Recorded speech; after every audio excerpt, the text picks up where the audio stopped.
అనాదిగా ఉన్నటువంటి వాడు, భూమికి పునాదులు వేయబడక మునిపే ఈయన తండ్రి దగ్గర ఉన్నాడు.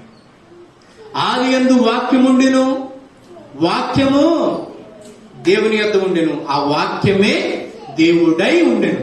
ఆది నుంచి ఆయనకి ఆది లేదు, అంతము లేదు. యేసుక్రీస్తు వారికి ఆది లేదు, అంతము కూడా లేదు. కానీ ఈ భూలోకానికి రావటానికి గల ప్రధాన కారణం ప్రతి మనిషిని తన పాపము నుంచి విడుదల కలిగించటానికి, తన స్వరక్తమిచ్చి కొనటానికి ఆయన ఈ లోకానికి వచ్చారు. ఆయన ఈ లోకానికి వచ్చి ఆయనకు ఒక రాజుల గృహాలలో పుట్టలేదండి. ఆయన కేవలం ఒక వడ్రంగి పని చేసుకునేటువంటి వాని గృహంలో పుట్టాడు. ఆయన తలుచుకుంటే ఆయన ఎక్కడైనా ఏదైనా చేయగలిగినటువంటి దేవుడు. పరలోకంలో ఉన్నప్పుడు ఆయన స్థితి ఏంటో తెలుసా? కోటాను కోట్ల దేవదూతలు ఆయన పరిశుద్ధుడు పరిశుద్ధుడు పరిశుద్ధుడు ఎలాగో తెలుసా? ఆ దూతలు కూడా 2 రెక్కలను తన ముఖాన్ని కప్పుకొని, 2 రెక్కలతో తన కాళ్ళను కప్పుకొని, 2 రెక్కలతో ఎగురుతూ ఆయన పరిశుద్ధుడు పరిశుద్ధుడు పరిశుద్ధుడని ఆయన ప్రతిగానములు చేస్తున్నటువంటి దేవదూతల పరలోకముల నుండి పశువుల పాకలోనికి, ఈ భూలోకంలోనికి, రొచ్చులోనికి ఆయన నీ కోసం నా కోసం మనందరి కోసం ఈ లోకానికి ఆయన వచ్చాడు. పరలోకాన్ని విడిచిపెట్టి ఆయన ఈ లోకానికి వచ్చాడు. ఆయన రాకలోని ఆంతర్యాన్ని గ్రహించి మనము ఆయనను అనుసరించాలని ఈ క్రైస్తవ జీవితాన్ని దేవుడు మనకు పరిచయం చేశాడు. యేసుక్రీస్తు వారి జీవితాన్ని చూసి మనం యేసుక్రీస్తు వారు ఇలా చేశారని అనుకొని వదిలిపెట్టడం కాదు, కానీ యేసుక్రీస్తుని పోలి మనం ఉన్నాడు. అందుకని యేసుక్రీస్తు వారు 33.5 సంవత్సరాలు ఈ భూమి మీద బ్రతికి ఆయన సిలువలో పలికినటువంటి కొన్ని మాటలను ప్రత్యేకంగా మన జీవితానికి ఆపాదించుకునటానికి దేవుడు మనకి ఇచ్చినటువంటి సమయాన్ని బట్టి దేవాది దేవునికి మనం ఎంతైనా కృతజ్ఞతాస్తుతులు చెల్లించాలి. ఆయన అనేక అన్యాయపు తీర్పులు పొంది మనుషుల చేత, అధికారుల చేత, దేవుని చేత కూడా చేయి విడవబడినటువంటి వాడై ఆయన మన పాపం నిమిత్తం ఏ రీతిగా ఆయన ఈ భూలోకంలో జీవించాడో మనందరికీ ఎరిగినటువంటి సంగతి. అయినప్పటికీ ఒకసారి యేసుక్రీస్తు వారి యొక్క జీవితాన్ని మనం గ్రహిస్తే, దాన్ని పరిచయించి మనం చేసుకుంటే, యేసుక్రీస్తు వారు సిలువ మీదకి వెళ్ళినప్పుడు ఆ సిలువలో పలికినటువంటి మాటలను ఒక్కొక్క మాటను ఒకసారి జ్ఞాపకం చేసుకుందాం. యేసుక్రీస్తు వారు సిలువలో పలికినటువంటి 7 మాటలు అని మనకు బాగా తెలుసు. ఆ 7 మాటల్లో మొదటి మాటను మనం ఒకసారి చదువుదామా? లూకా శుభవార్త 23వ అధ్యాయము. లూకా శుభవార్త 23వ అధ్యాయము. నేను క్లుప్తంగా వివరించడానికి ఇష్టపడుతున్నాను, ఎందుకంటే సమయం లేదు కావున. లూకా శుభవార్త 23వ అధ్యాయము 34వ వచనాన్ని ఒకసారి మనం చదువుకుందాం. లూకా శుభవార్త 23వ అధ్యాయము 34వ వచనాన్ని మనం ఒకసారి చూద్దాం. యేసు, తండ్రి, వీరేమి చేయుచున్నారో వీరెరుగరు గనుక వీరిని క్షమించమని చెప్పాను. చాలు. యేసుక్రీస్తు వారు సిలువలో పలుకుతున్నటువంటి మొట్టమొదటి మాట ఏమిటంటే, తండ్రి, వీరేమి చేయుచున్నారో వీరు ఎరుగరు గనక వీరిని క్షమించండి. ఏ స్థితిలో ఉన్నాడో తెలుసా? ఆయన ఎలాంటి స్థితిలో ఉండి తనను సిలువేసినటువంటి ఆ సైనికులను, అక్కడ ఉన్నటువంటి ఇశ్రాయేలీలను, యోధులను గురించినటువంటి మాట యేసుక్రీస్తు వారు పలుకుతున్నారంటే, ఆయన 15 అడుగులు పొడవు కలిగినటువంటి మ్రాను మీద ఆయన వేలాడుతూ, ఆయన చేతులలో సుమారుగా 7 అంగుళాలు కలిగినటువంటి మేకులండి. ఆయన సిలువలో 7 అంగుళాలు కలిగినటువంటి మేకులు కాలు మీద కాలు పెట్టి, ఒక కాలులో నుంచి ఒక కాలులోనికి మేకు దిగిపోయినట్లుగా దాన్ని ప్రొట్టి, అడ్డమురానికి 2 చేతులను గట్టిగా లాగి 7 అంగుళాలు కలిగినటువంటి మేకును తన యొక్క హస్తాలలో ఇక్కడ కాదు, ఇక్కడ తన సిలువకు కొట్టి ఆయన ఉదయం 9 గంటలకు ఆయన సిలువ మాను మీద ఎక్కినటువంటి ఆ స్థితిని మనం గమనిస్తే ఆయన దప్పికొంటున్నాడు.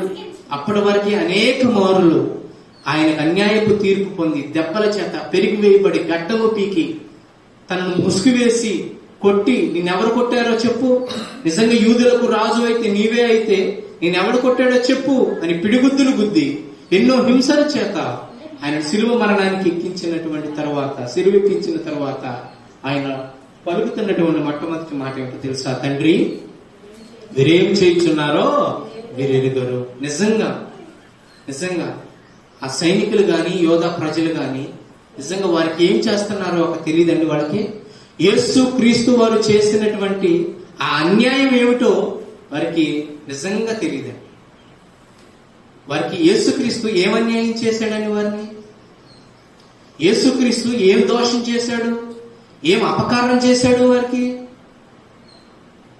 వారి పట్ల కనీసం ఒక మాట అయినా కూడా వారిని నిందించినట్లుగా బైబిల్లో లేదు. కానీ ఆయన ఎవరో ఎరిగినట్లయితే నిజంగా సిలువేసేటువంటి వారు కానే కాదు. ఆయన ఎవరో తెలియదు కావునని చూడండి. ఒకసారి కొరింథీయులకు రాసినటువంటి మొదటి పత్రిక 2వ అధ్యాయం 8వ వచనంలో ఏమని రాయబడి ఉన్నదో ఒకసారి చూడండి. ఒకసారి కొరింథీయులకు రాసినటువంటి మొదటి పత్రిక 2వ అధ్యాయము 8వ వచనాన్ని మనం చూసినట్లయితే, కొరింథీయులకు రాసినటువంటి 2వ పత్రిక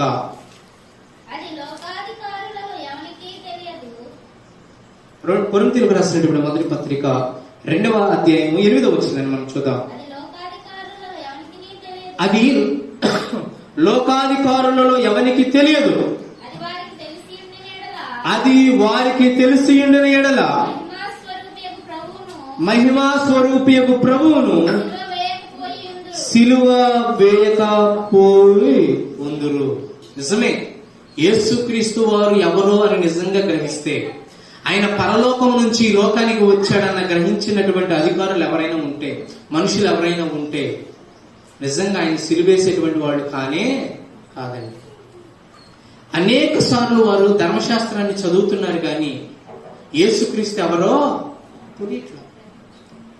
యేసుక్రీస్తు ఇదిగో కన్యమరియ గర్భాన పుడతాడని, ఆయన గాడిదెక్కి వస్తాడని, ఆయన స్వరక్తం ఇచ్చి ఇదిగో ప్రతిమానికి వేలాడతాడని, ఆయన స్వరక్తం ఇచ్చి మన పాపముల నుంచి విమోచిస్తాడన్న సంగతి ధర్మశాస్త్ర గ్రంథం చదువుతున్నటువంటి యూదులకి, దేవుని ప్రజలకి అర్థం కావట్లేదు. కానీ అర్థం కాక యేసుక్రీస్తు పరలోకం నుంచి లోకానికి వచ్చాడని ఎరుగక మరి ఏం చేశారండి? మహిమా స్వరూపుడైనటువంటి యేసుక్రీస్తుని సిలువకు అప్పచెప్పారు. కానీ యేసుక్రీస్తు పలుకుతున్నటువంటి మాట ఏమిటో తెలుసా? తండ్రి, వీరేం చేయుచున్నారో వీరు ఎరుగరు గనుక వీరిని క్షమించండి. అలాంటి స్థితిలో ఉండి కూడా యేసుక్రీస్తు వారిని క్షమించమని తండ్రిని అడుగుతున్నారు. యేసుక్రీస్తు గురించినటువంటి ఈ మాట, లేదంటే ఆ పలికేటువంటి ఆ మాటలో మనకి బాగా మన జీవితానికి అన్వయించుకోవాల్సినటువంటి మాట ఏమిటో తెలుసా? క్షమాపణ. క్రైస్తవ జీవితంలో ప్రాముఖ్యమైనటువంటి విషయం ఏమిటంటే, ప్రతి మనిషిలో ఉండవలసినటువంటి గుణం ఏమిటంటే క్షమాపణ. ఏంటండి? క్షమాపణ. మన దేశంలో మహాత్మా గాంధీ తెలుసండి అందరికీ? నాకు తెలుసా మహాత్మా గాంధీ తెలుసా? మహాత్మా గాంధీ గారిని ఆయన ఇంగ్లాండ్లో చదువుకున్నాడు. ఆయన బైబిల్ ఏంటో తెలుసు, చదువుకున్నటువంటి వాడే. ఆయన ఎప్పుడు కూడా ఆయన దగ్గర న్యూ టెస్టిమెంట్ ఎప్పుడు కూడా ఆయన దగ్గర ఉండేది. చిన్న బైబిల్, మత్తయి సువార్త దగ్గర నుంచి ప్రకటన గ్రంథం వరకు ఉన్నటువంటి చిన్న బైబిల్ ఆయన దగ్గర ఉండేది. ఆయన ఇంగ్లాండ్లో చదువుకున్నటువంటి వాడు, క్రైస్తవ దేశంలో చదువుకున్నటువంటి వాడు. ఆయన ఈ లోకానికి మన భారతదేశం వచ్చిన తర్వాత ఆయన్ని నాథూరామ్ గాడ్సే అనేటువంటి ఆయన కాల్చి చంపినప్పుడు యేసుక్రీస్తు వారు చెప్పినటువంటి మాట ఏంటో తెలుసా? ఆ నాథూరామ్ గాడ్సే గారిని ఏం చేయొద్దు, ఏం అనొద్దు, ఆయన్ని క్షమించండి. అనేక మారులు మహాత్మా గాంధీ గారు ఆయన బ్రతుకున్నప్పుడు పలికినటువంటి మాట ఏమిటంటే, ఇదిగో ఈ యేసుక్రీస్తు మాటలు నన్ను బాగా ఎంతగానో ఆకర్షించాయి. అసలు ఆయన పేరేంటో తెలుసా? మహాత్మా గాంధీ అని మనం అనుకుంటాం, కానీ ఆయన పేరేమిటంటే ఆయన పేరు మోహన్ దాస్ కరమ్చంద్ గాంధీ. కానీ భారతదేశం అంతా కూడా ఆయన్ని మహాత్మా మహాత్మా మహాత్మా గాంధీ అని ఎందుకు పిలుస్తారో తెలుసా? ఆయన యేసు క్రీస్తు యొక్క జీవితాన్ని ఆయనతో ఆపాదించుకున్నాడు కాబట్టి. ఆయన ఎప్పుడు చెబుతూ ఉండేటువంటి వాడు యేసుక్రీస్తు గురించి ఆ క్షమాపణ అనేటువంటి గుణాన్ని తన జీవితంలోనికి ఆపాదించుకున్నాడు. అందుకని ఆయన మహాత్ముడు అయ్యాడు. ఈ లోకాన్ని మహాత్ముడు అయిపోయాడు మన భారతదేశానికి. యేసు క్రీస్తు వారిని సిలువలో ఉన్నప్పుడు అక్కడ ఉన్నటువంటి వారిని చూచి పలుకుతున్నటువంటి మాట ఏమిటో తెలుసా? తండ్రి, వీరేమి చేయించున్నారో వీరెరుగురు కావున వీరిని క్షమించండి. ఈరోజు మనం ఎలాంటి స్థితిలో ఉన్నా మనం కూడా నేర్చుకోవాల్సినటువంటి ఒక ప్రాముఖ్యమైనటువంటి విషయం ఏంటంటే క్షమాపణ. క్రైస్తవ జీవితంలో క్షమాపణ లేకపోతే, మనం ఇతరులను క్షమించకపోతే మన క్రైస్తవ జీవితానికి అర్థము లేదు. యేసు క్రీస్తుని దేవునిగా కలిగి ఉన్నటువంటి ప్రజలమైనటువంటి మనకు ఆయన రాకడలో మనకు మెప్పు ఘనత కావాలి అని అంటే, మనం దేవుని బిడ్డలుగా కొనసాగాలి అని అంటే మన జీవితానికి కావలసినటువంటి ప్రాముఖ్యమైనటువంటి విషయం ఏంటంటే తెలుసా? క్షమాపణ. మనం ఇతరులను క్షమించాలి. ఏ రీతిని క్షమించాలని ఆ లేఖన గ్రంథం చెబుతుందో తెలుసా? ఒకసారి చూడండి. మత్తయి శుభవార్త 5వ అధ్యాయము 44 వచనం చదివినట్లయితే, మత్తయి శుభవార్త 5వ అధ్యాయము 44 వచనం. మత్తయి శుభవార్త 5వ అధ్యాయము 44వ వచనంలో ఏమని రాయబడిందో ఒకసారి చూడండి. నేను మీతో చెప్పినదేమనగా, మీరు పరలోకమందున్న మీ తండ్రికి కుమారులై ఉండినట్లు మీ శత్రువులను ప్రేమించుడి, మిమ్మును హింసించు వారి కొరకు ప్రార్థన చేయండి. హల్లెలూయా, హల్లెలూయా. ఏం చేయాలంటండి? ఎవరి కోసం? మన కుటుంబం కోసం కదండి, మన పశువుల కోసం, మన బంధువర్గం కోసం, మన రక్త సంబంధుల కోసమేనా? కాదు సుమ. మనల్ని హింసించినటువంటి వారి కొరకు ప్రార్థన చేయాలి. ఏమని చేయాలి? నాశనం అయిపోవాలనా? వాళ్ళకి ఏదైనా కీడు జరగాలనా? కాదు. వారి తప్పు వారు తెలుసుకునేలాగా. యేసుక్రీస్తు వారు తనను మేకులు కొడుతుంటే, కొరడా దెబ్బలు కొడుతుంటే, పిడిగుద్దులు గుద్దుతుంటే, ఆయన సిలువ మరణానికి అప్పచెబుతుంటే, సిలువేస్తే ఆయన అంటున్నాడు, తండ్రి వీరేం చేయించున్నారు, వీరు ఎరుగలయ్యా. ఈరోజు క్రైస్తవ జీవితాన్ని జీవిస్తున్నటువంటి అనేక మంది సంఘ కాపరులు కావచ్చు, విశ్వాసులు కావచ్చు, చాలా మంది అనేకమైనటువంటి ఇబ్బందులు పడుతున్నారు తమకు ఉన్నటువంటి విరోధుల చేత. దేవుడు అంటున్నాడు, యేసుక్రీస్తు వారు సిలువలో పలుకుతూ ఆయన అంటున్నాడు, ఇదిగో తండ్రి వీరేమి చేయించున్నారు వీరు. మనం కూడా ఆ లక్షణాన్ని, క్షమాపణ అనేటువంటి లక్షణాన్ని మన జీవితంలో ఆపాదించుకోవాలి. యేసుక్రీస్తు వారు ఈ లోకానికి వచ్చి జీవించి చూపించి ఆచరించి మనకు తెలియజెప్పేటువంటి విషయం అదే క్షమాపణ. మనం ఈ లోకంలో ఆ క్షమాపణ అనేటువంటిది లేకపోతే మన పరలోక రాజ్యానికి మనం అర్హులు కాలేము. ఒకడు బలి అర్పించాలి అని అంటే బలిపీఠం దగ్గరకు వచ్చేటువంటి ముందు, ఇదిగో నీవు ఎవరికైనా అపకారం చేస్తూ ఉంటే, లేదు వారికి నీ మీద కష్టంగా ఉందని తెలిస్తే ఆ మేక పిల్లని అక్కడ వదిలేసే, ముందు వెళ్ళి సమాధాన పడి వచ్చి బలిని అర్పించాలి. అంత గొప్ప క్షమాపణ గుణాన్ని నేర్పేటువంటిది మన యేసుక్రీస్తు వారి యొక్క జీవితం. ఆ ప్రేమ, తను హింసిస్తున్నటువంటి వారిని కూడా సైతం దేవుడు క్షమించి వారిని వదిలేస్తున్నట్టుగా మనం చూస్తున్నాం. తండ్రిని వేడుకుంటున్నట్టుగా మనం చూస్తూ ఉన్నాం. అందుకని అంటున్నాడు, అదే జీవితాన్ని అలవాటు చేసుకున్నటువంటి స్టెఫను యేసుక్రీస్తుని అంగీకరించాడు. అనేక క్రీస్తు విరోధులు ఆయన మీద పడి ఆయన చిత్రహింసలు పెట్టి ఆయనని మరణానికి అప్పగించి ఒక లోయలోకి తీసుకుని వెళ్ళి అందరూ రాళ్లతో కొడుతుంటే ఆయన చేసినటువంటి ప్రార్థన ఏంటో తెలుసా? స్టెఫను చేసినటువంటి ప్రార్థన, ఒకసారి చూడండి అన్నమాట. అపోస్తుల కార్యగ్రంథం 6వ అధ్యాయము 60వ వచనం చూడండి ఒకసారి. అపోస్తులైనటువంటి స్టెఫను గారు చేస్తున్నటువంటి ప్రార్థన మనం చూద్దాం. లూకా గారు రాసినటువంటి అపోస్తుల కార్యగ్రంథం 7వ అధ్యాయము 60వ వచనం. అపోస్తుల కార్యగ్రంథం 7వ అధ్యాయము 60వ వచనాన్ని మనం చూసినట్లయితే,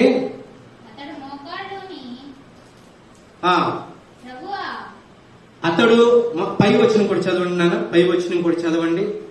58వ వచనం నుంచి, పట్టణపు వెలుపల అతన్ని వెళ్ళగొట్టి రాళ్ళు రువి చంపిరి. ఎలాగ చంపారో ఇక్కడ చెబుతున్నాడు. సాక్షులు సౌలు అను ఒక యవనుని పాదముల యొద్ద తమ వస్త్రములను పెట్టిరి.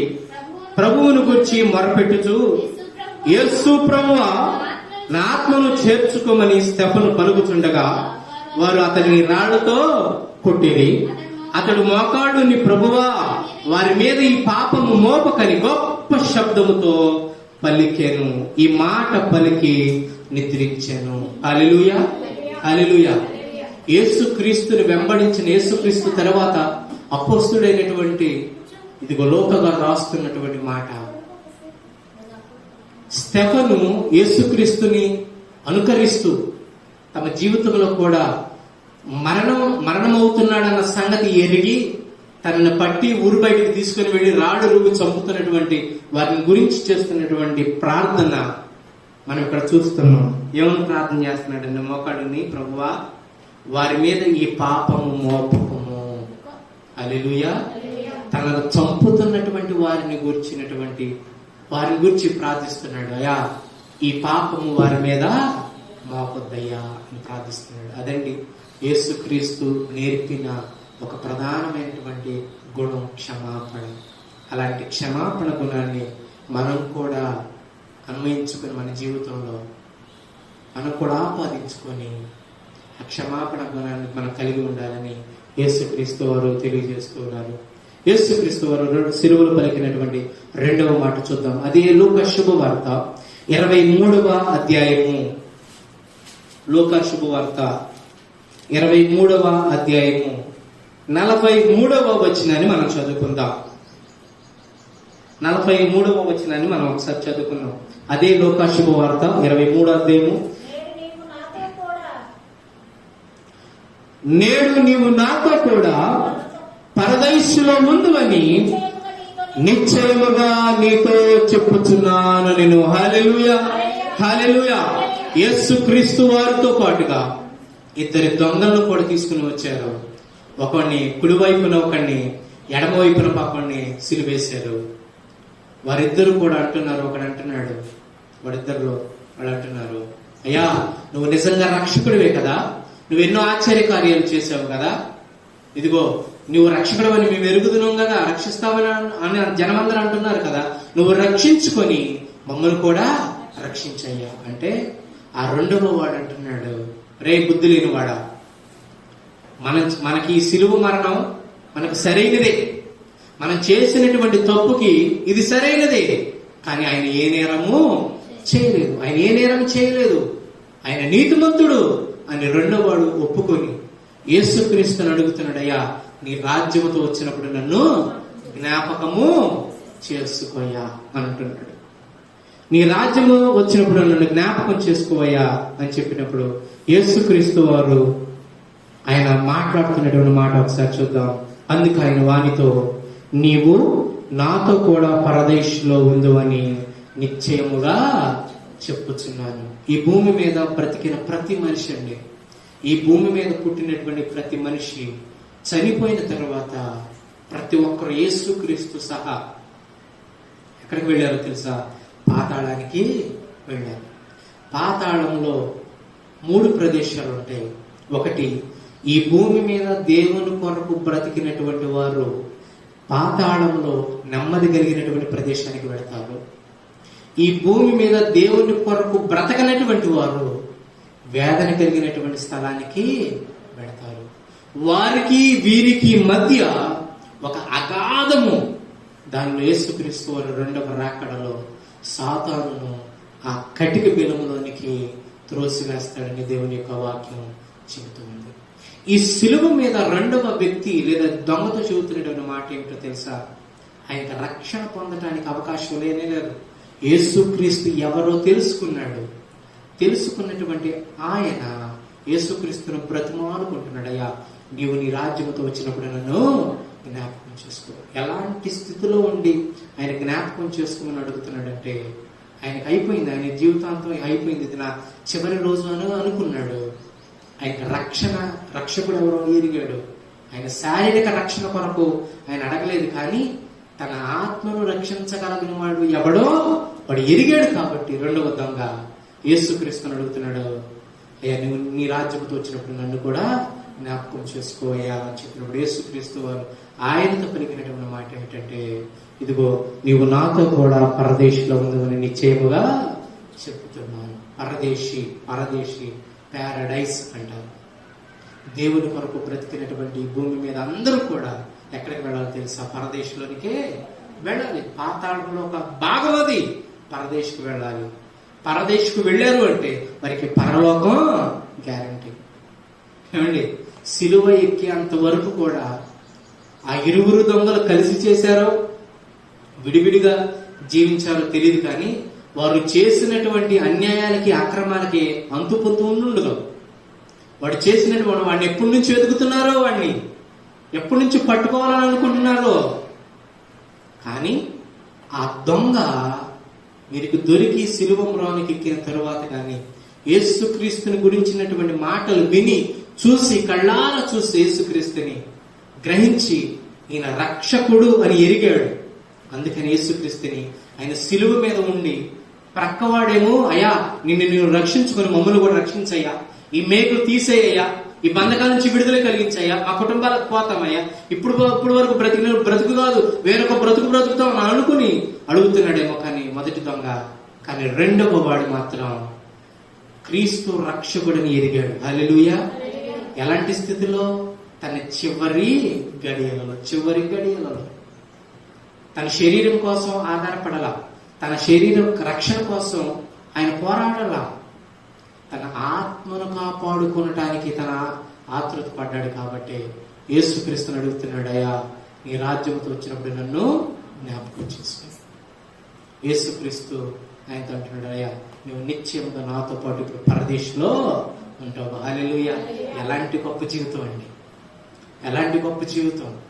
దేవుని కొరకు బ్రతికినటువంటి వారి కొరకు దేవుడు ఒక ప్రత్యేకమైనటువంటి స్థానాన్ని ఉంచాడు. ఆయన అంటున్నాడు కదా, అబ్బాయి నేను వెళుతున్నాను, నేను వెళ్ళి మీ కొరకు స్థలం సిద్ధపరుస్తాను. ఆయన ఉండేటువంటి స్థలంలో మనము ఉండులాగిన ఆయన మన కొరకు స్థలాన్ని సిద్ధపరచడానికి ఆయన 2000 సంవత్సరాల క్రితమే ఈ భూలోకానికి వచ్చి మరణించి తిరిగి లేచి ఆయన తండ్రి కుడి పార్శ్వమున ఆనుకొని అన్నాడు. ఈరోజు నీవు నేను మనందరం చేయవలసిన పని ఏంటో తెలుసా? ఏమండి, నాకు శక్తి ఉంది, బలం ఉంది, డబ్బు ఉంది, అధికారం ఉంది, ఎంతో కొంత నాకు జీవితం ఉంది, నా జీవితాంతం కూడా నా ఇష్టం వచ్చినట్టు బ్రతికి నేను తర్వాత మారు మనసు పొందుతానండి, రక్షణ పొందుతానండి, యేసుక్రీస్తుని అంగీకరిస్తానండి, బాప్తిసం తీసుకుంటానండి అంటే కుదరదు సుమా. దేవుడు అంటున్నాడు, ఆయన మన పుట్టక ముందే ఆయన గ్రంథంలో లిఖితమైపోయింది మనం ఎన్ని దినాలు ఈ భూమి మీద బ్రతకాలో. చివరి రోజు బ్రతుకుతానండి దేవుని కోసం, చివరి సంవత్సరం బ్రతుకుతానండి అంటే నీకు నాకు మన చివరి సంవత్సరం తెలుసండి? చివరి సంవత్సరం తెలుసా? తెలీదండి. చివరి సంవత్సరం తెలీదు. మన పోయిన వారం ఈతకులో పరిచయం చేస్తున్నటువంటి ఇమానియల్ అయ్య గారి యొక్క తండ్రి గారు జీవరత్నం గారు ఆయన చనిపోయారు. ఆయన పరామర్శించడానికి చూడటానికి మేము వెళ్ళినప్పుడు చాలా మంది దేవుని సేవకులు వచ్చారు. వారిలో ఒక పెద్ద ఆయన కూడా వచ్చారు. ఆయన పేరు ఎన్ జీవరత్నం అయ్య గారు. ఆ జీవరత్నం అయ్య గారు వాక్యం చెప్పారు. ఇంకా మిగిలిన దేవుని సేవకులు కూడా ఉన్నారు. పెద్ద వయసు 70 సంవత్సరాల వయసు. అంటే చాలా చక్కగా మేము అలా కూర్చొని ఉన్నాం. ఆ దైవజనుడు నడుచుకుంటూ వెళ్ళాడు, అందరిని పరామర్శించాడు.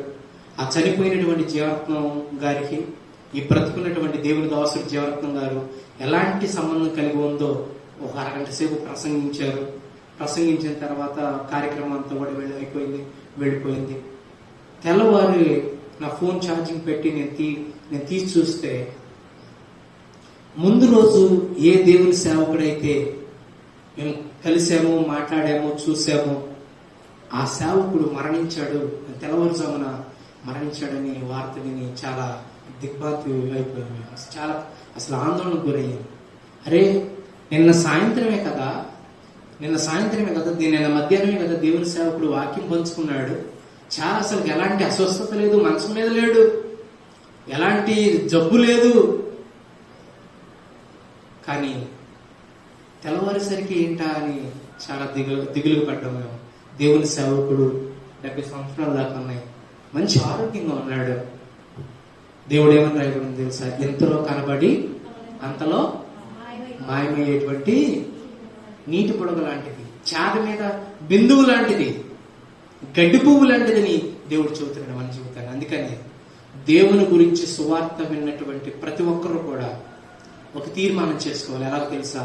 ఈ సిలువలో ఉన్నటువంటి రెండవ దొంగ వలె ఆయన కళ్ళారా చూస్తున్నాడు, ఆయన పలికేటువంటి మాటలు వింటున్నాడు, ఆయన జీవితాన్ని ఎరిగాడు, ఆయనక రక్షకుడిని ఎరిగి ఆయన వేడుకుంటున్నాడు. ఈరోజు నీవు నేను తెలుసుకోవాల్సినటువంటిది, నేర్చుకోవాల్సినటువంటిది ఏంటో తెలుసా? యేసు క్రీస్తుని అంగీకరించగలిగితేనే, యేసు క్రీస్తుని సొంత రక్షకునిగా అంగీకరిస్తేనే మనకి పరలోక రాజ్యంలో స్థానం. లేని పక్షంలో మనకు నరకమే. అందుకని దేవుడు ఎవరికి సువార్త అందదో, యేసుక్రీస్తుని గురించినటువంటి మాటలు ఎవరికి అందవో వారందరికీ కూడా ఈ శబ్దయంత్రం ద్వారా, మైకుల ద్వారా, దేవుని సేవకుల ద్వారా, మందిరాల ద్వారా, స్నేహితుల ద్వారా, బంధువుల ద్వారా యేసుక్రీస్తు గురించినటువంటి పరిచయాన్ని దేవుడు అందరికీ అందిస్తూ ఉన్నాడు. టీవీల ద్వారా, ఫేస్బుక్ ద్వారా, సెల్ ఫోన్ ద్వారా, యూట్యూబ్ ద్వారా దేవుడు ఎన్ని రకాలుగా సువార్త అందాలో అన్ని రకాలుగా సువార్త వెళ్ళిపోతుంది. ఈరోజు అయ్యా, రేపొద్దున ఆయన ముందు నుంచున్నప్పుడు నాకు యేసుక్రీస్తు ఎవరయ్యా తెలియదయ్యా అంటే ఊరుకోడు. ఎన్నిసార్లు ప్రసంగాలు విన్నావు, ఎన్నిసార్లు మీ ఊర్లో మైక్ శబ్దం విన్నావు, ఎన్నిసార్లు అయ్యగారు ప్రసంగించారు, ఎన్నిసార్లు నీకు మారు మనసు కోసం నిన్ను బ్రతిమలాడారు, దేవుని దగ్గరికి రమ్మని ఎన్నిసార్లు బ్రతిమలాడారు, నీ కొరకు దేవుని సేవకుడు ఎంత ప్రార్థించాడని రేపొద్దున ఆయన లెక్క అడుగుతాడు. అందుకని నీవు నేను యేసుక్రీస్తుని ఆ సిలువలో ఉన్నటువంటి దొంగ వలె మనం కూడా యేసుక్రీస్తుని సొంత రక్షణగా అంగీకరిస్తేనే మనకి పరలోక రాజ్యం. ఆ రీతిగా మనం కూడా యేసుక్రీస్తుని సొంత రక్షణగా అంగీకరించి ఆయన కొరకు బ్రతకాలని ఇక్కడ ఉన్నటువంటి మీ అందరికీ కూడా బ్రతిమలాడి వేడుకుంటున్నాను. అది రెండవ మాట, యేసుక్రీస్తు సిలువలో పలికిన రెండవ మాట. మూడవ మాట చూద్దాం ఒకసారి. యోహాను శుభవార్త, గబగబా చదవండి. యోహాను శుభవార్త 19వ అధ్యాయము. యోహాను శుభవార్త 19వ అధ్యాయము. యోహాను శుభవార్త 19వ అధ్యాయము 26వ వచనాన్ని ఒకసారి మనం చదువుకుందాం. యేసు తన తల్లియు తాను ప్రేమించినటువంటి శిష్యుడును దగ్గర నిలిచిచుండి చూచి, అమ్మా ఇదిగో నీ కుమారుడు అని తన తల్లితో చెప్పెను. తరువాత శిష్యును చూచి, ఇదిగో నీ తల్లి అని చెప్పెను. ఆ గడి నుంచి ఆ శిష్యుడు ఆమెను తన ఇంట చేర్చుకొనెను. హల్లెలూయా, హల్లెలూయా. ఏమండి, యేసు క్రీస్తుని కన్నటువంటి మరియను తన ప్రియమైనటువంటి శిష్యుడైనటువంటి యోహాను గారికి అప్పు చెప్తున్నాడు. అమ్మా ఇటు చూడండి ఒకసారి. యేసు క్రీస్తు గారి తల్లి అయినటువంటి మరియ, కనినటువంటి మరియను చూచి తన ప్రియ శిష్యుడైనటువంటి యోహాను గారికి తన తల్లిని అప్పగిస్తున్నాడు. తండ్రి ఏమయ్యాడు? అన్నలేమయ్యారు? చెల్లెళ్ళు ఏమైపోయారు? యేసుక్రీస్తుకి చెల్లెళ్ళు కూడా ఉన్నారు, యేసుక్రీస్తుకి తమ్ముళ్ళు కూడా ఉన్నారు, యేసుక్రీస్తుకి తండ్రి ఉన్నాడు కదా ఈ లోకానుసారంగా. మరి వీళ్ళందరూ ఏమైపోయారు? తన దేన స్థితిలో ఉన్నటువంటి శిలువ మరణం దగ్గరికి వీరెవరో రాలా. ఆయన బ్రతుకున్నప్పుడే తన తమ్ముళ్ళు ఏమంటున్నారో తెలుసా? అయ్యా నువ్వు యోధ ప్రాంతానికి వెళ్ళొచ్చు కదా, అక్కడ సువార్త చెప్పొచ్చు కదా. ఎందుకో తెలుసా? అక్కడ ఆయన పట్టుకొని చంపడానికి సిద్ధంగా ఉన్నారు యూదులు. అందుకని ఆయన అక్కడికి వెళ్ళలేదు. ఇంకా నా సమయము ఇంకా రాలేదు అని చెప్పి అక్కడికి వెళ్ళలేదు. అయినటువంటి వారి సొంత తమ్ముళ్ళే, తండ్రి, చెల్లెళ్ళే. కానీ యేసుక్రీస్తు శిలువ మరణం పొందుతూ ఉంటే ఆ ప్రదేశంలో వారు లేరు. కేవలం తల్లి మాత్రమే, కేవలం తల్లి మాత్రమే తన కడుపును పుట్టినటువంటి కుమారుడు శిలువ మరణాన్ని పొందుతుంటే చూడలేక, దూరంగా ఉండలేక, తీయలేక, దగ్గరికి తీయలేక ఎంత వేదన పడిందో తల్లి. తను ప్రేమించినటువంటి శిష్యుడైనటువంటి యోహానుకు తన తల్లిని అప్పచెబుతున్నాడు. ఎలాంటి స్థితిలో తెలుసా, తన శిలువ మీద ఉండి కూడా తన తల్లి బాధ్యతను యేసుక్రీస్తు వారు తీసుకుంటున్నారు. హల్లెలూయా, హల్లెలూయా. తన తల్లి బాధ్యతను యేసుక్రీస్తు వారు తీసుకుంటున్నారు, తన శిష్యునికి అప్పచెబుతున్నాడు. ఆనాటి నుంచి ఆమె రక్షణ అంతా కూడా, ఆమె పోషణ అంతా కూడా ఆ శిష్యుడే ఎరిగి ఉన్నాడు. ఏమైపోయారండి మిగిలిన కుటుంబ సభ్యులందరూ కూడా? యేసుక్రీస్తు రక్షకుడని వారు కూడా గ్రహించాలి. వారి ఇంట్లో ఉన్నటువంటి వ్యక్తే రక్షకుడని గ్రహించలేకపోయారు, దేవుడని గ్రహించలేకపోయాడు, పరలోకం నుంచి ఈ లోకానికి వచ్చాడన్న సంగతి వారు ఎరగలేకపోయారు.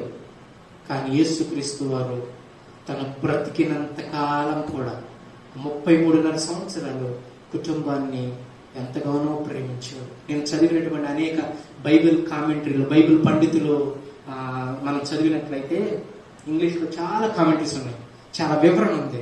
యేసుక్రీస్తు వారట వడ్రంగి పనిచేసి కుటుంబాన్ని పోషించేటువంటి వాడట.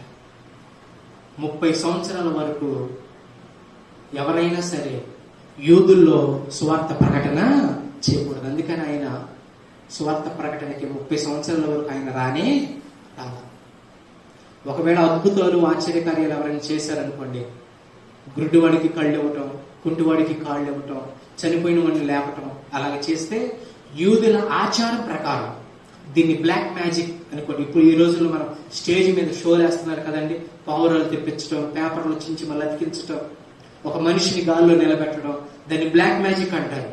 ఆ రోజుల్లో కూడా యేసుక్రీస్తు ఎవరైనా యూదుల ఆచారం ప్రకారం 30 సంవత్సరాల లోపు ఎవరైనా సరే ఇలాంటి కార్యాలు చేస్తే దాన్ని కొట్టిపారేసేవాళ్ళంట, వాడిని ఊరు నుంచి తరిమేసేవాళ్ళు, రాళ్లతో కొట్టి చంపేసేటువంటి వాడు.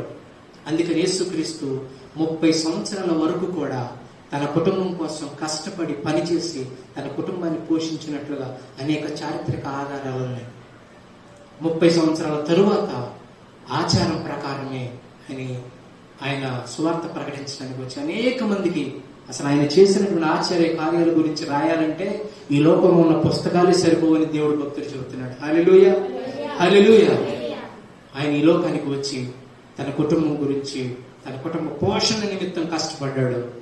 చివరికి తన సిలువలో ఉండి కూడా తన తల్లిని మర్చిపోయాడు. నిజంగా తన తమ్ముళ్ళే వచ్చారనుకోండి, తన తండ్రి వచ్చాడు అనుకోండి, ఖచ్చితంగా వాళ్ళకి ఏదో ఒక మాట చెప్పేవాడేమో, అవునా కదండి? తన కుటుంబం గురించి ఏ ఒక్క మాట, ఈ 7 మాటల్లో, సిలువ మీద పలికినటువంటి 7 మాటల్లో ఏదో ఒక మాట చెప్పేవాడేమో. కానీ తన తండ్రి గాని, తన తమ్ముళ్ళు గాని, చెల్లెళ్ళు గాని ఎవరూ రాలేదు. కేవలం తన తల్లి మాత్రమే తన కుమారుని చూడటానికి, పడుతున్నటువంటి ఆ సిలువ శ్రమను చూడటానికి వేదన పడి కడుపు కోతను ఆమె మిగిల్చుకొని అలా దూరంగా ఉండి చూస్తా ఉంది.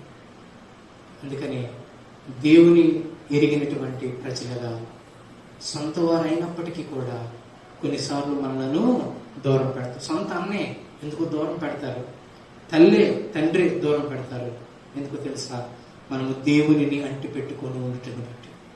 లేరంటారా? ఈరోజు చాలా మంది దేవుని ఎరిగాం కాబట్టే మనం ఆ పని చెయ్యం. ఎందుకంటే మనం దేవుని బిడలకు బ్రతుకుతున్నాం కాబట్టి. చాలా మంది మనలను దేవునికి బిడలమని ఎరిగి మనం దూరం పెట్టేటువంటి వారు లేరంటారా? చాలా మంది ఉన్నారు. కానీ దేవుడైతే కుటుంబ బాధ్యత నుంచి తప్పుకోక చివరి క్షణంలో కూడా తన తల్లిని గురించినటువంటి బాధ్యత, తన ప్రేమ, జాలిని చూపి తన సహోదరుడైనటువంటి లేదంటే తన శిష్యుడైనటువంటి యోహానికి అప్పచెప్పినట్లుగా మనం చూస్తూ ఉన్నాం. అది 3వ మాట. 4వ మాట చూద్దాం. యేసుక్రీస్తు సిలువలో పలికినటువంటి 4వ మాట. మత్తయి శుభవార్త 27వ అధ్యాయము, మత్తయి శుభవార్త 27వ అధ్యాయం 46వ వచనం ఒకసారి మనం చూద్దాం. మత్తయి శుభవార్త 27వ అధ్యాయం 46వ వచనాన్ని ఒకసారి మనం చూద్దాం. ఇంచుమించు 3 గంటలప్పుడు యేసు ఏలీ ఏలీ లామా సబక్తా అని బిగ్గరగా కేక వేసి, చాలు ఈ మాటకు ఆ మాటకు నా దేవా నా దేవా నా దేవా నా దేవా నన్నెందుకు చేయి విడిచితువని అర్థము. సిలువలో ఆయన పలుకుతున్నటువంటి 4వ మాట మనం చూసినట్లయితే ఆయన దేవునితో మాట్లాడుతున్నట్లు మనం చూసి ఏమంటున్నాడు తెలుసా? ఏలీ ఏలీ లామా సబక్తా అని అంటున్నాడు. దానికి అర్థం ఏమిటంటే, నా దేవా నా దేవా నన్ను ఎలా చేయించాడు. ఒక వ్యక్తిని దేవుడు చేయి విడిస్తే ఆయన ఎలాంటి చిత్రహింసలకు గురవుతారో, వాస్తవానికి దేవుడు ఎందుకు చేయి విడిచాడో మనం చూసినట్లయితే, ఈ భూమి మీద బ్రతికేటువంటి వారి పాపములన్నిటి నిమిత్తము ఎవరు మరణించబోతున్నారు? యేసుక్రీస్తు మరణించబోతున్నారు. ఈ పాప శరీరాకారంతో ఉన్నటువంటి యేసుక్రీస్తు వారు మనుషులందరి పాపములను ఆయన మీద వేసుకున్నాడు. కాబట్టి ఆ పాపాన్ని, లేదంటే పాపం ఉన్నటువంటి ఆ వ్యక్తిని, లేదంటే యేసుక్రీస్తుని ఆయన శిలువ మరణానికి అప్పచెప్పాడు. యెషయా గ్రంథంలో రాయబడినటువంటి మాట ఏంటో తెలుసా? అతని నలగొట్టుటకు యెహోవాకు ఇష్టమైను. ఎందుకు ఆ నలగొట్టడం యెహోవాకు ఇష్టమైంది? ఒకవేళ యేసుక్రీస్తు కనుక నలగొట్టకపోతే ఆ యేసుక్రీస్తుకు బదులుగా నిన్ను నన్ను నలగొట్టాలి. మనం చేసేటువంటి దోషములు, అపరాధములు, పాపముల నిమిత్తం నీవు నేను పడవలసినటువంటి శ్రమను యేసుక్రీస్తు తన మీద వేసుకున్నాడు. ఆ పాపానంతా కూడా ఆయన మీద వేసుకున్నాడు. ఆ దోషాలంతా ఆయన మీద వేసుకున్నాడు. కాబట్టి దేవునికి ఆ పాపంతో సంబంధం లేకుండా ఉండటానికని, లేదా పాపంతో కూడినది ఏది కూడా దేవుడు పట్టుకోడు. అందుకని ఆ దీన స్థితిలో యేసుక్రీస్తు వారు తండ్రితో అడుగుతున్నాడు, నా దేవా నా దేవా నన్ను ఎలా చేయి విడిచితువయ్యా, నన్ను ఎలా చేయి విడిచితువయ్యా అని అడుగుతున్నాడు. నిజమే, పాపము కలిగినటువంటిది దేవునితో సహవాసం చేయలేదు. పాపంతో ఉన్నటువంటి వారు దేవునితో సహవాసం చేయాలంటే చేయలేరు. ఒక మంచివాడు మంచివాడికే మిత్రుడు అవుతాడు, ఒక మంచివాడు చెడ్డవాడు మిత్రుడు కాలేరు. ఇద్దరు ఆలోచనలు సమ్మతిస్తేనే వారికి స్నేహితులుగా నడిచి పెడతారు. దేవుడు అడుగుతున్నాడు, నూతన నిబంధన రాయబడింది, చీకటికి వెలుగుకి ఏమి పొత్తు, విశ్వాసకి అవిశ్వాసకి ఏమి సాంగత్యము పొత్తు, అసలు వారికి వీరికి సంబంధం ఏంటి అని అడుగుతున్నాడు. నిజమే, పాపానికి పరిశుద్ధతకు ఎక్కడ కూడా జోడి కుదరదు. అందుకని యేసుక్రీస్తు వారిని మన కొరకు, మన పాపముల కొరకు శిలువ మరణాన్ని అప్పచెప్పాలి. కాబట్టి దేవుడు ఆ రీతిగా యేసుక్రీస్తు వారి శిలువలో ఆ మాట పలుకుతున్నట్లుగా మనం చూస్తూ ఉన్నాం. అందుకని ఆయన శరీరధారి దినాలలో మన కొరకు, మన పాపం కొరకు ఎంతో ప్రయాసపడినట్లుగా మనం చూస్తున్నాం. అది 4వ మాట. ఆ స్థితిలో ఉండి కూడా యేసుక్రీస్తు వారు దేవునితో సహవాసాన్ని మాత్రం విడిచిపెట్టాలని లేదు. అందుకని ఒక మనిషి దేవుని సహవాసం, దేవుని చేయి విడిస్తే ఎంత శ్రమ ఉంటుందో ఈ లోకంలో, ఎంత బాధ ఉంటుందో అని ఈ శిలువ మరణాన్ని బట్టి, ఈ మాటను బట్టి మనం చూస్తున్నాం. అది 4వ మాట. 5వ మాట త్వరగా చదవండి. 5వ మాట యోహాను శుభవార్త 19వ అధ్యాయము 28వ వచనాన్ని. యోహాను శుభవార్త 19వ అధ్యాయము, సమయానుకూలంగా మనం వెళదాం. యోహాను శుభవార్త 19వ అధ్యాయము 28వ వచనాన్ని ఒకసారి మనం చూద్దాం. అటు తరువాత సమస్తమును అప్పటికి సమాప్తమైనదని యేసు ఎరిగి, చాలు, లేఖనము నెరవేరునట్లు నేను దప్పిగొనుచున్నాను అనెను. ఒకసారి యేసుక్రీస్తు వారు అప్పటికే ఆయన శ్రమ పడ్డాడు, కొరడా దెబ్బలు కొట్టారు, పిడిగుద్దులు గుద్దారు, చెంపలు పెరిగివేయబడ్డారు. ఒక రాత్రంతా చీకటి గృహలో ఆయన ఉన్నారు. ఆయన ఉదయం 9 గంటలకు సుమారుగా 120 పౌండ్లు కలిగినటువంటి సిలువ రానును చెక్కను ఆయన భుజాల మీద వేసుకొని ఆయన యెరూషలేములో నుండి గొల్గతా ప్రాంతం వరకు సుమారుగా 2 కిలోమీటర్ల దూరం 120 పౌండ్లు అంటే సుమారుగా 60 కిలోల మానుని ఆయన భుజాల మీద వేసుకొని ఆ సందులో యెరూషలేము వీధులలో ఆయన దాన్ని మోస్తూ దాని కింద పడి మరలా లేచి ఆయన ఆ సిలువను 3 కిలోమీటర్లు సుమారుగా 2-3 కిలోమీటర్ల దూరాన్ని ఆయన తీసుకువెడుతూ అంత ప్రయాసపడినటువంటి ఆయనకి దాహం ఏదంటారా? మామూలుగా ఫ్యాన్ కింద కూర్చున్నటువంటి మనకే ఒక బాటిల్ పక్కన పెడితే గడగడగడగడ తాగేస్తా ఉంటాం, అవునా కదండి? కానీ యేసు ప్రభువు వారు శ్రమపడ్డారు. ఒకటి తక్కువ 40 కొరడా దెబ్బలు ఆయన ఒంటి మీద పడినాయి. బెత్తాలతో కొట్టారు, కొరడాలతో కొట్టారు, చంపలు పెరిగివేశారు, గడ్డము పీకారు, పిడిగుద్దులు గుద్దారు, ముళ్ళ కిరీటం పెట్టి గుదిబండ పెట్టి నెత్తి మీద పెట్టి కొట్టారు. అంత శ్రమపడి 2 కిలోమీటర్ల దూరం 120 పౌండ్లు కలిగినటువంటి సిలువను ఆయన 2 కిలోమీటర్ల దూరం వరకు ఆయన మోసుకెళ్ళాడు యెరూషలేము వీధుల్లో. చేతులలో మేకులు, కాళ్ళలో మేకులు, పైన వెండ. ఇంకా దాహం ఏదంటారా? ఆయన కూడా శరీరధారిగా ఉన్నాడు. ఆయన అంటున్నాడు, నేను దప్పికొని ఉన్నాను అని అంటే వారు చేదు చెరకను అందించారు అలాంటి స్థితిలో. కానీ ఇక్కడ మనం నేర్చుకోవాల్సినటువంటి ఆత్మీయమైనటువంటి మాట ఏంటో తెలుసా? యేసుక్రీస్తు వారు శారీరక దప్పిక కంటే కూడా ఆత్మీయ దప్పిక ఎక్కువ కలిగినటువంటి వాడు మనం చూస్తూ ఉన్నాం. ఒకరోజు ఆయన నడుచుకుంటూ వస్తూ ఉంటే శిష్యులయ్య మధ్యాహ్నం అయిందిగా, మేము వెళ్ళి భోజనం చేస్తామయ్యా, సమీప గ్రామానికి వెళ్ళి సమీప పట్టణానికి వెళ్ళి మేము భోజనం చేస్తామయ్యా, వచ్చిన తర్వాత మనం అందరం కలిసి భుజిద్దామని అంటే అక్కడే సమరయ స్త్రీ ఉంది. యాకోబు బావి దగ్గరకు నీళ్లు తీసుకువెళ్ళడానికి వచ్చింది. ఆమెతో మాట్లాడాడు. అమ్మా, నీ స్థితి అంతా కూడా నేను ఎరిగాను అని ఆమెతో మాట్లాడి ఆమె జీవితాన్ని పట్టబయలు చేసి ఆమెకి మారు మనసు కలిగేలా చేసి మాట్లాడిన తర్వాత ఆమె వెళ్ళిపోయింది. అయ్యలారా, నీగో నన్ను ఎరిగినటువంటి ఆయన నేను ఎరిగాను, ఆయనే లోక రక్షకుడు, ఆయన యేసుక్రీస్తు అని చెప్పి ఆమె వెళ్ళిపోయింది. అంతలో శిష్యులు ఆహారం తీసుకొని వస్తే ఆయన ఏమన్నాడు తెలుసా? నేను భోజనం చేశాను. ఎక్కడి నుంచి వచ్చింది ఆయనకి? శారీరకమైనటువంటి ఆహారం కాదు, ఆయన ఆత్మీయమైనటువంటి ఆహారం దప్పిక ఆయనకి బాగా ఎక్కువగా ఉంది. అందుకనే యేసుక్రీస్తు జీవించినటువంటి ఆయన సువార్త ప్రారంభించింది 30 సంవత్సరాల వయసులో, ఆయన ప్రకటించింది 3.5 సంవత్సరాల వయసు.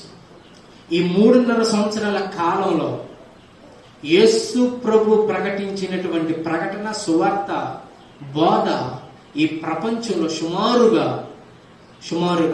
400 కోట్ల మందిని యేసుక్రీస్తు అంగీకరించేటువంటి బిడ్డలుగా ప్రపంచానంతా కూడా దేవుడు మార్చాడు. ప్రపంచంలో ఏ బోధకుడు కూడా, ఏ మత బోధకుడు కూడా, ఏ ఉపన్యాసకుడు కూడా, ఈ మత స్థాపకుడు కూడా ఈ రీతిగా చేయలేదు. కానీ కేవలం యేసుక్రీస్తు మాటను బట్టి, ప్రేమను బట్టి, క్షమాపణ బట్టి ఈ ప్రపంచంలో అనేక మంది యేసుక్రీస్తుని అంగీకరించినట్లుగా మనం చూస్తూ ఉన్నాం.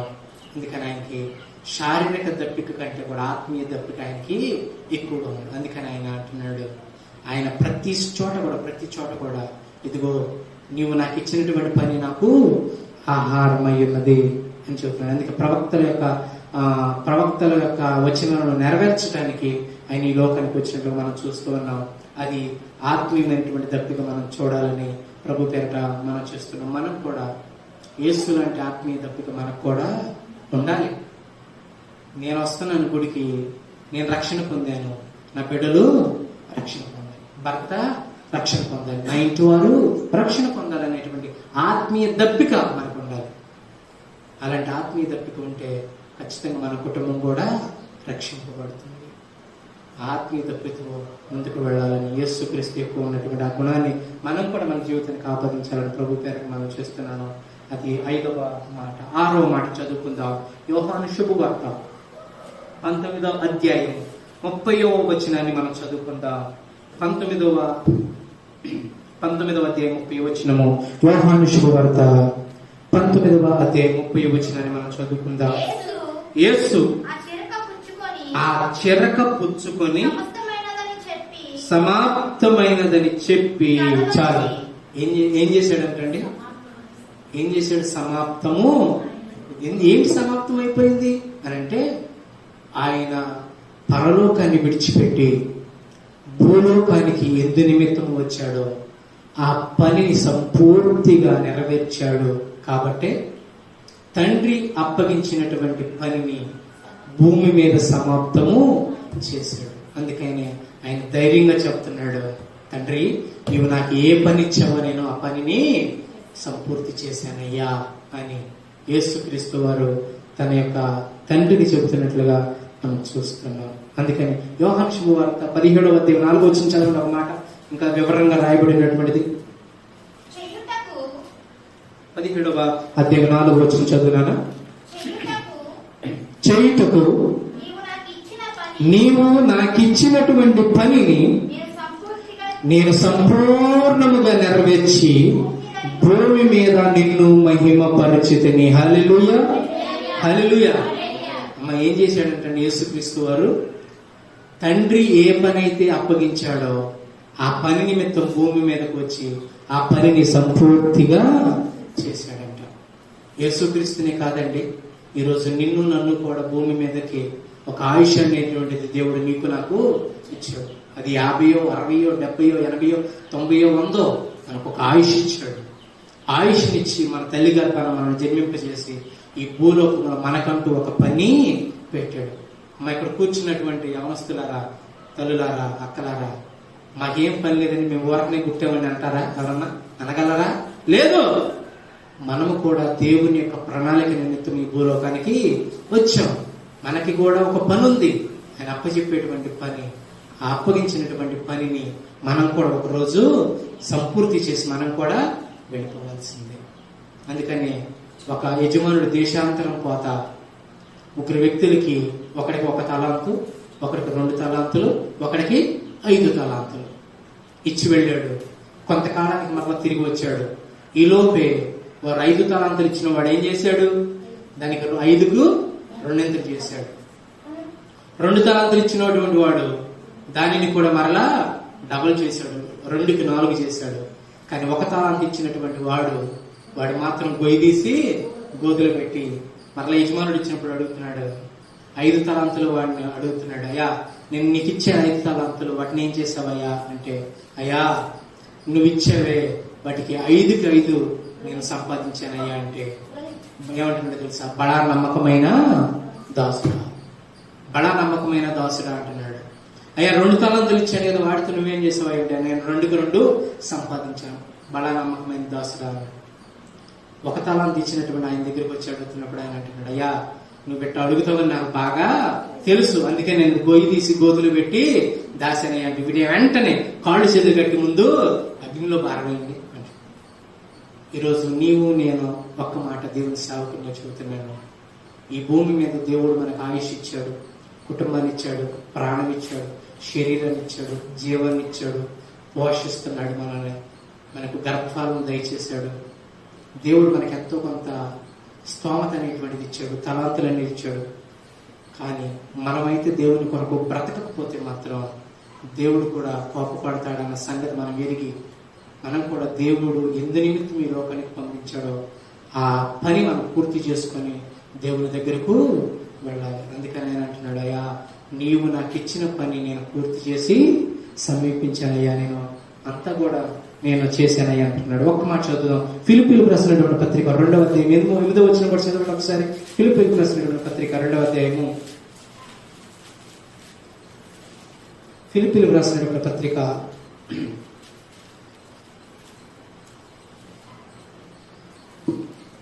2వ అధ్యాయము 8వ వచనం ఒకసారి చదువుతాం.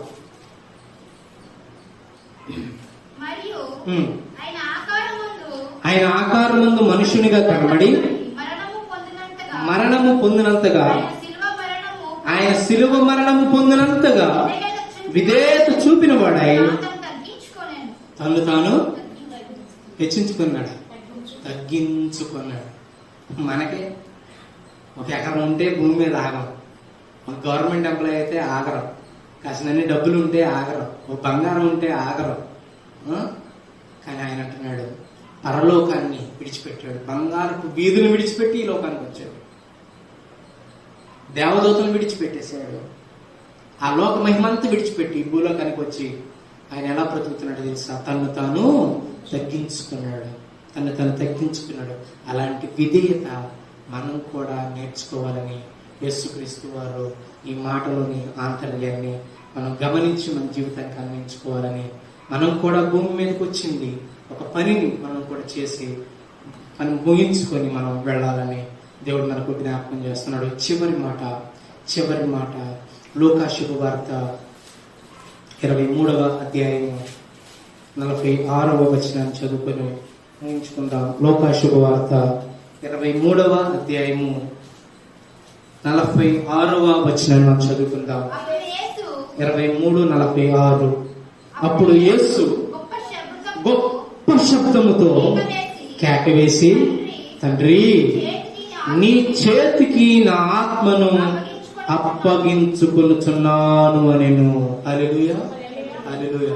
యేసుక్రీస్తు వారు ఏం చేశారంటే చివరి మాట, అప్పటికే ఆయన సిలువలో వేలాడుతున్నాడు, మేకుల మీదే ఆధారపడి ఉన్నాడు. ఆయన మిట్ట మధ్యాహ్నం 3 గంటలు అయిపోయింది. దేవాలయపు తెర పైనుండి చెరిగింది.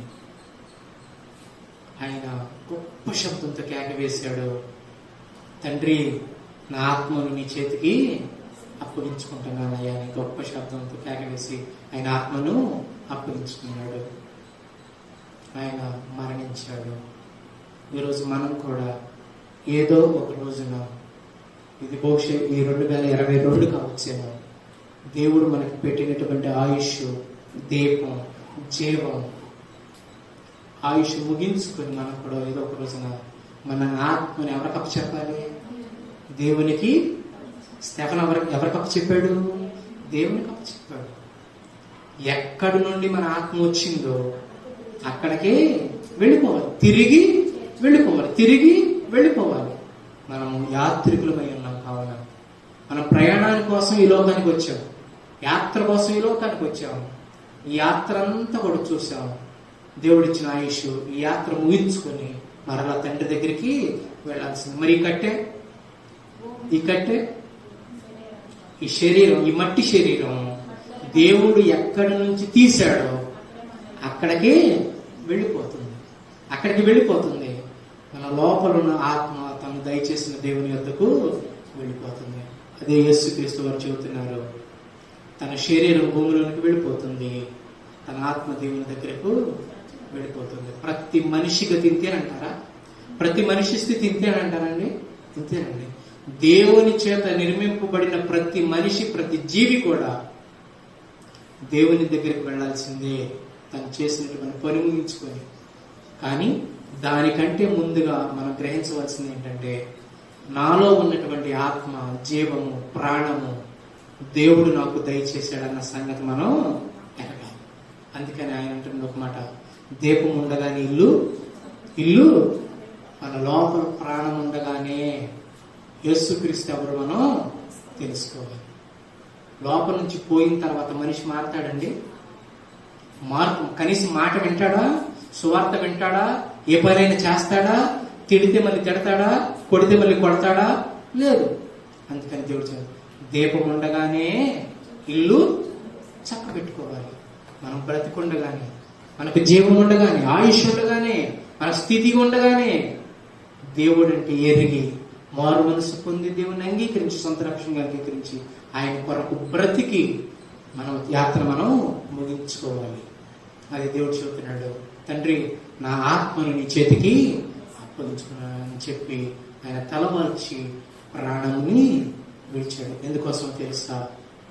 చాలా ప్రాముఖ్యమైనటువంటి ఈ 7 మాటలు కూడా మన జీవితంలో మొట్టమొదటి మాట నేను బ్రీఫ్గా చెబుతాను. ఒకటి మొట్టమొదటి మాట ఆయన క్షమాపణ మనకు తెలియజేస్తుంది. రెండవది యేసు క్రీస్తుని అంగీకరించినటువంటి ప్రతి ఒక్కరు కూడా చనిపోయిన తర్వాత యేసు దేవునితోనే మనము నివసిస్తాం. దేవునితోనే నివసిస్తాం. దేవుని కొరకు బ్రతికిన ప్రతి ఒక్కరు కూడా మరలా దేవుని కోసమే, మనం దేవుని కోసం దేవునితోనే మనం ఉంటాం. మూడవది, ఈ భూమి మీద బ్రతికినటువంటి ప్రతి ఒక్కరు ఒక బాధ్యతతో మనము బ్రతకాలని చెబుతున్నాడు. నాలుగవది, ఆయనతో ఈ భూమి మీద బ్రతికినంత కాలం దేవునితో సహవాసాన్ని మాత్రం విడకూడదు. ఒకవేళ దేవుడు విడిచాడా, ఆ మనిషి గతి ఏమైపోతుందో. అందుకే అన్నాడు, ఏలి ఏలి నా దేవా నన్ను ఎలా చేయి విడిచావయ్యా. దేవుడు చేయి విడిస్తే మాత్రం ఆ మనిషి బ్రతకటం కష్టం. అందుకని దేవునితో మనం బ్రతికినంత కాలం దేవునితో సహవాసాన్ని మాత్రం మనం విడిచిపెట్టకూడనే. మన గొంతులో ప్రాణం ఉన్నంత వరకు దేవుని నుంచి మనం ఎడబాటు ఉండకూడదు. అందుకని అపోస్తులు ఏమన్నా తెలుసా, వాళ్ళు బోధ యందును, రొట్టె విరిచిటి యందును, ప్రార్థన యందును, సహవాసమందును ఎడతెగక ఉన్నారు. వాళ్ళు ఇంటింట రొట్టె విరుస్తున్నారట, ప్రార్థన చేస్తున్నారంట, బోధ వింటున్నారట, సహవాసం ఉంటున్నారంట. ఎడతెగకుండా అంటే తెలుసా, మధ్యలో గ్యాపు లేకుండా. అలాంటి బ్రతుకు సహవాసాన్ని మనం కలిగి ఉండాలని దేవుడు చెబుతున్నాడు. ఐదవ మాట, ఆత్మీయ దప్పిక అనేటువంటిది మనకు, నీకు నాకు, మనందరికీ కూడా ఉండాలి. మనం రక్షింపబడితే కాదు, మనందరం కూడా రక్షింపబడాలి. ఎవరన్నా మన పెళ్లికి పిలిచారనుకోండి, నేను వెళ్ళరాలే కానీ నువ్వు వెళ్ళి కనపడరా, నువ్వు వెళ్ళి భోజనం చేసి ఇదిగో చదివిచ్చిరా. పెళ్లికి ఫంక్షన్లకి మనం ఒక్కళ్ళు వెళ్తే, ఇంట్లో 5గురున్నా 4గురున్నా ఒక్కళ్ళు వెళ్తే సరిపోతేమో, కానీ పరలోకం మాత్రం మన కుటుంబాలన్నీ కూడా వెళ్ళాలి.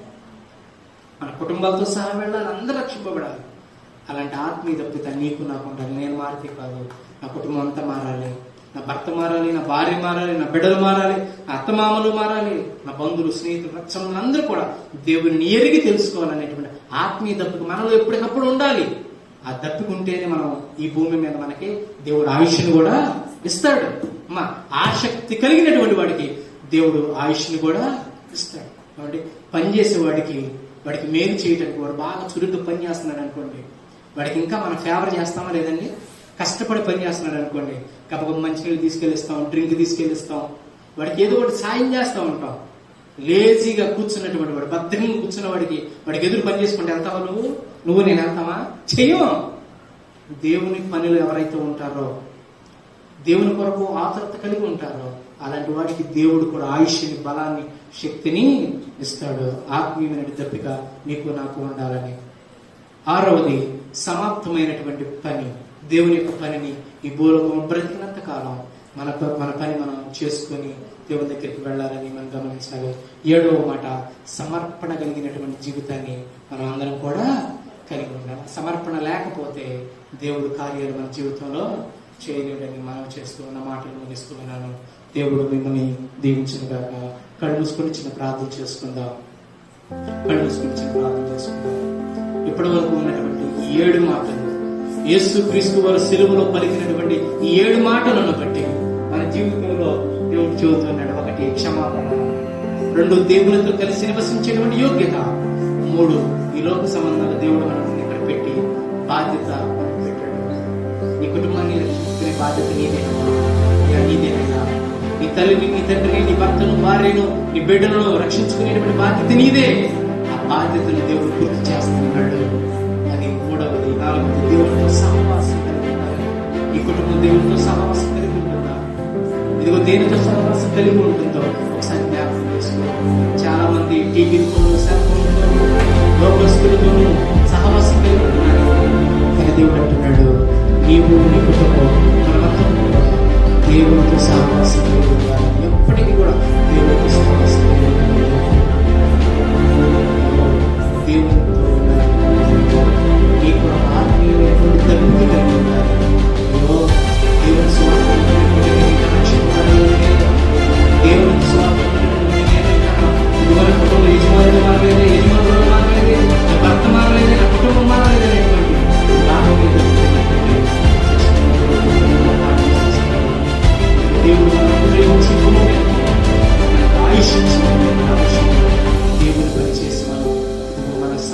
అద్భుతమైనదని ఆయన పని చేసి మనం ముగించుకొని వెళ్ళాలి.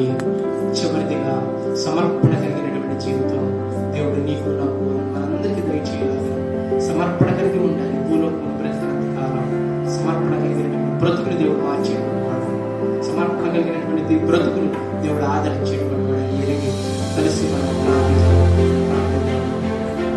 మహాపరిశుద్ధుల ప్రేమ నమ్మకం కలిగిన తండ్రి, నీకే వందనాలు, కృతజ్ఞత స్తుతులు ప్రభువా.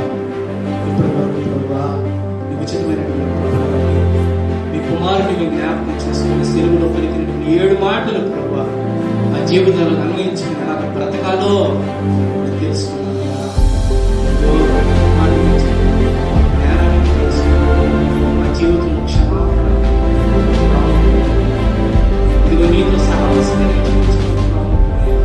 ఈ లోకంలో బాధ్యత మేము కూడా ఆత్మీయ దత్తుక కలిగి మీరు మాకు ఇచ్చినటువంటి పని మీకు సమస్తము నెరవేర్చి మేము